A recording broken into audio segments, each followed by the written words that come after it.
Hello, hello. This is going to be a brief video about academic language, grammar, and style.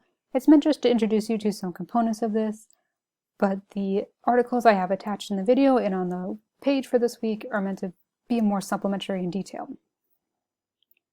So when we're writing something, we tend to adapt our message to the specific audience, so their needs and expectations.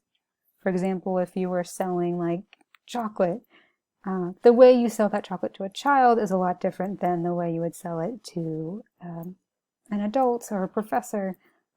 Think about the commercials on a cartoon show like Nickelodeon or Cartoon Network are a lot different than the commercials that come around for like CNN or something.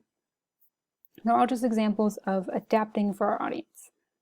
When I say adapting, the tools we have to adapt or alter include vocab, style, tone, grammar, and organization. To help illustrate, I found a video on YouTube. You can Google for it. It's called Astrophysicist Explains Gravity in 5 Levels of Difficulty. It's by Wired.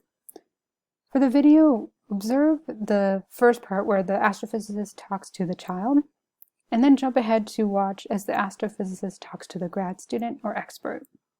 Take note of the differences in the vocab, and the grammar, the tone, the organization, so you can really see how you take something that's academically complex and adapt it for an audience.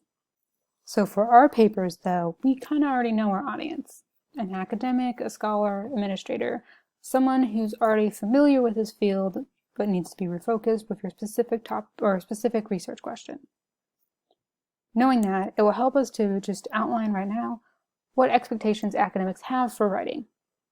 To start, academics for vocabulary prefer precise language, language that is direct, clear, to the point.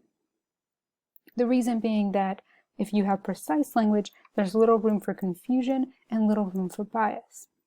So if you're using a word like says, it might be better to say argue, assert, examines, because those are more precise. Academics also like field-specific terms or jargon. For example, if you were talking about teaching, you probably would use the word pedagogy.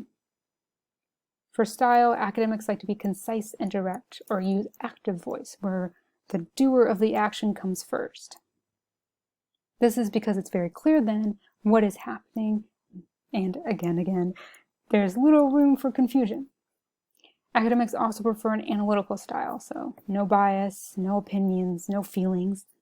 You can have feelings and opinions, but not typically, they're not the forward or foreground of the piece. Analytical writing also is evidence-driven, so instead of focusing on you and what you think and what you feel, you kind of detach that and you focus instead on what the data does and what the data shows. For tone, academics are very formal. You would avoid things like I think or you should. The reason being that you don't really know your audience at that level, so it might be inappropriate. And the example I have is a student writing about pregnancy or teen pregnancy could have a sentence like, when you are pregnant, you might feel nauseous. But if that student turns that paper into a male peer reviewer or a male publisher, they're going to be like, I don't understand. I never been pregnant. So then you've created this like rift with the person or the audience. So it's not appropriate. It's better just to avoid. If you are going to use I, you should do it professionally in a place where you're asserting your credibility. So you wouldn't be like, I think the answer is, or I guess. Instead, you'd be like, I can conclude from my research. Because in that sentence, you're like, I did research, I'm really smart. For grammar, academics love the little niche punctuation marks and conjunctions. So semicolons, colons, em dashes.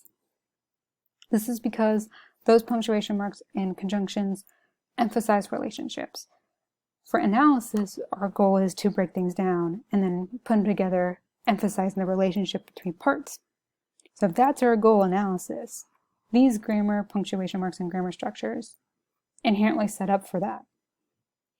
Lastly, for organization, academics really like specific structures with headings, like MRAM, because then it's very clear what each section does.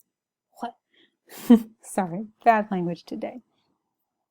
Also, if organization is transitions, kind of similar back to grammar, Transitions define the relationship between ideas so that the reader can really follow your logic. That was a lot to talk about, and each of those points could be their own video. So rather than make more videos, I found 2 sources that are really helpful. The first is the Scribbers, The Do's and Don'ts of Academic Writing. Yes, I see the spelling mistake in their title. But this article gives you like this nice checklist and explains things about style and organization that are really helpful. There's also Berkeley's 9 Basic Ways to Improve Your Style in Academic Writing, which actually focuses more on grammar. So as you're writing your lit review, I'd really encourage you to reference these 2 sources to know how to be more precise and professional with your language. Lastly, I link the Writing Center's page because the Writing Center has tons of handouts. So I would check out this link and download some handouts such as the commas handout and the transition words handout, because those 2 I use all the time. Lastly, sentence templates. If you're like, I don't know how to write with precise language or concise language, don't sit there and just beat yourself up. Check out a sentence template.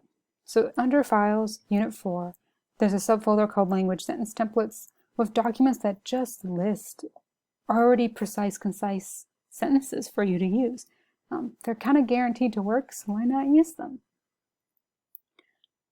So again, this was a short video and just a brief look at academic style. If you want to know more, I really encourage you to check out those links and those resources to get the full picture.